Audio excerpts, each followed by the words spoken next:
कनक कनकते 100 गुनी मादकता अधिक आए, वाह खाए बौर आए या पाए बौर आए। ये दोहा आज यहाँ इसलिए क्योंकि एक कनक का दाम पहुंच गया है लाख रुपए और एक कनक का दाम रह गया है खाक का खाक। हाल ही में सोने का दाम 1 लाख रुपए प्रति 10 ग्राम पहुंच गया है, तो इस दोहे की याद आई और ये भी सामने आया कि वो कनक जिसे आम भाषा में गेहूं कहा जाता है और किसान इसे अपना सोना मानते हैं, उसकी कीमत अब भी खाक के बराबर ही है। आज के एक्सप्लेन्ड वीडियो में आपको बताएंगे कि सोने और गेहूं के दाम के बीच के इस अंतर की पूरी कहानी क्या है।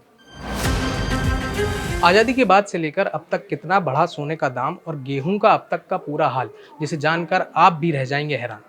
जब 1947 में भारत आज़ाद हुआ तब गेहूं और सोने के दाम बेहद कम थे, मगर फिर कब और कैसे गेहूं के दाम अभी तक रेंगते रह गए और सोने के दाम बुलेट ट्रेन की रफ्तार से बढ़ गए, जान लीजिए पूरी बात आज मेरे यानी स्वयं निरंजन के साथ। 1947 में भारत जब आज़ाद हुआ तो गेहूं का दाम करीब 18 पैसे प्रति किलो था। उस समय 1 रुपए में 1 किलो गेहूं के साथ 1 किलो चावल और चाय का एक छोटा पैकेट भी खरीदा जा सकता था। वहीं आज वर्तमान में गेहूं की 2025-26 के रबी सीजन के लिए गेहूं का न्यूनतम समर्थन मूल्य यानी एमएसपी 2425 रुपए प्रति क्विंटल है। यानी कि आज़ादी के वक्त जिस गेहूं का दाम करीब 18 रुपए प्रति क्विंटल था, वह 2025 तक 2500 रुपए तक भी नहीं पहुंच पाया। जबकि 1947 में 10 ग्राम सोने की कीमत लगभग 88.62 रुपए ही थी और आज 2025 में इसके दाम 1 लाख रुपए पहुंच रही है। यानी कि गेहूं के दाम तो मुद्रास्फीति के हिसाब से रेंगते रहे, मगर सोने के दाम मुद्रास्फीति के नियम तोड़कर काबू से बाहर चले गए। अब जानते हैं इसमें मुद्रास्फीति का क्या रोल रहा है। पहले बात करते हैं सोने यानी गोल्ड की।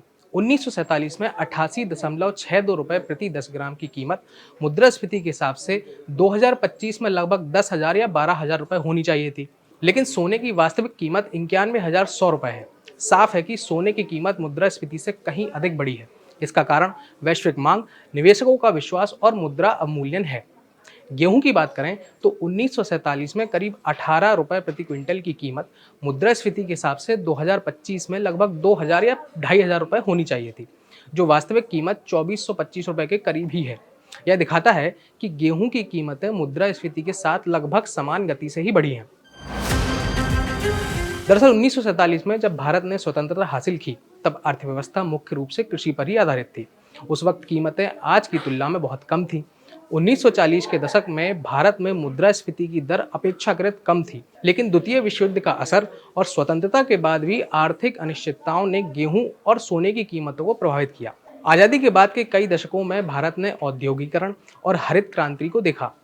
इस दौरान देश में गेहूं का तेजी से उत्पादन बढ़ा, वहीं दूसरी तरफ सोने की कीमतों में भी तेज उछाल आया।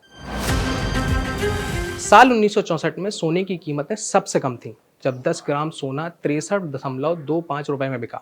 गौर करने वाली बात यह है कि ये दाम साल 1947 से भी कम थे, जो 88.62 रुपए प्रति 10 ग्राम थे। लेकिन फिर 1971 के वित्तीय संकट और भारत पाक युद्ध के कारण सोने की कीमतों में उछाल आया। 1980 आते आते भारत में 10 ग्राम सोने की कीमत लगभग 1800 रुपए तक पहुंच गई थी। वहीं दूसरी ओर 1960 के दशक में हरित क्रांति के कारण गेहूं का उत्पादन बढ़ा, जिससे इसकी कीमतें अपेक्षाकृत स्थिर ही रहीं। बता दें कि 1980 तक गेहूं की कीमतें लगभग 125 से 150 रुपए प्रति क्विंटल थी। 1960 से 70 के दशक में मुद्रास्फीति की दर बढ़ी थी। खासतौर पर 1970 के दशक में तेल संकट और वैश्विक आर्थिक अस्थिरता के कारण औसतन मुद्रास्फीति की दर 6 से 10% प्रति वर्ष रही। ये वही दौर था जब सोने की कीमतों में गेहूं की तुलना में तेजी से वृद्धि हुई, क्योंकि सोना वैश्विक बाजारों से प्रभावित होता है, जबकि गेहूं की कीमतें सरकारी नीतियों और न्यूनतम समर्थन मूल्य पर निर्भर रहता है। फिर आया साल 1991, जब आर्थिक सुधारों ने भारत की अर्थव्यवस्था को वैश्विक बाजारों के साथ जोड़ा और इस दौरान सोने की कीमतें वैश्विक मांग और आपूर्ति से सीधे प्रभावित हुईं।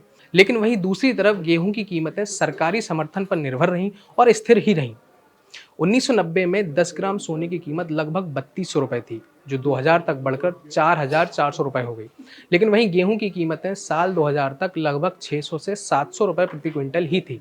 इस वक्त सोने की कीमतें गेहूं की तुलना में तेजी से बढ़ी, क्योंकि सोना एक निवेश साधन के रूप में लोकप्रिय हो रहा था, जबकि गेहूं की कीमतें कृषि उत्पादन की अधिकता और सरकारी हस्तक्षेप के कारण सीमित रहीं। सोने और गेहूं की कीमतों में इतना अंतर क्यों? दरअसल सोने की कीमतें वैश्विक बाजार, अमेरिकी डॉलर की मजबूती और भू राजनीतिक घटनाओं से सीधे प्रभावित होती हैं। वहीं गेहूं की कीमतें इसके उत्पादन, सरकारी नियंत्रण, सरकारी नीतियों और मौसम जैसे कारकों पर निर्भर करती हैं। इसके अलावा सोना एक निवेश साधन है जिसकी मांग मुद्रास्फीति और आर्थिक अनिश्चितता के समय बढ़ती है। जिस प्रकार विश्व भर में ट्रंप टैरिफ के बाद नई ट्रेड वॉर शुरू हो गई है, उससे अभी भविष्य में सोने की कीमतें और भी बढ़ सकती हैं। मेरा नाम है स्वयं निरंजन और खेती किसानी से जुड़ी ऐसी ही वीडियोस के लिए आप किसान तक को सब्सक्राइब कर सकते हैं। अगर ये वीडियो आपको पसंद आया है तो इसे लाइक ज़रूर करें। अगर चैनल अभी तक सब्सक्राइब नहीं किया है तो कर लें और नोटिफिकेशन पाने के लिए बेल आइकन भी दबा दें।